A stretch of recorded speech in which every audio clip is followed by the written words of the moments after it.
یہ ساری چیزیں تھوڑی سی کنیکٹڈ ہیں، میں آپ کو تھوڑا سا بتاتا چلوں۔ اب ہم ذرا اختصار کے ساتھ میں بات کر رہا ہوں کہ ہم تیسری وجہ کی طرف چلتے ہیں۔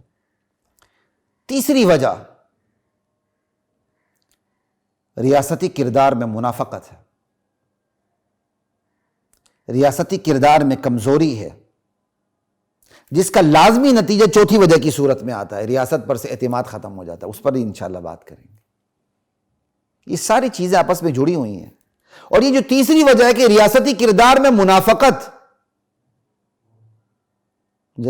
یہ خود کس کی وجہ ہے؟ یہ تعلیم نہ ہونے کی وجہ ہے۔ جب تعلیم نہیں ہوتی تو گلی کے کن ٹوٹے وزیر اعظم بنتے ہیں، وزیر اعلیٰ بنتے ہیں، وزیر بنتے ہیں، پڑھا لکھا ان کا نوکر ہوتا ہے۔ جب جن کے پاس تعلیم ہی نہیں ہے وہ آ کے بڑے بڑے منصب کے اوپر آ جائیں گے تو منافقت ہی دکھائیں گے اور کیا کریں گے۔ یہ خود تیسری وجہ دوسری وجہ کا نتیجہ ہے۔ اور دوسری وجہ کیا تھی جو میں نے آپ کو بتائی تھی؟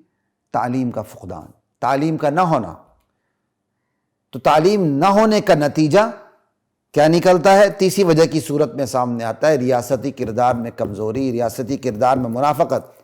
جو جتنا ان پڑھ ہو وہ ہمارے اس مملکت کے اندر اتنے بڑے منصب پہ فائز ہوتا ہے، جو جتنا بڑا نیب زدہ ہو وہ گورنر بھی بن جاتا ہے، وہ بڑی بڑی سیٹوں پہ آ جاتا ہے، جس کی جتنی مرضی ننگی ویڈیوز بنی ہو وہ قریدی عہدوں پہ آ جاتا ہے۔ لا الہ الا اللہ۔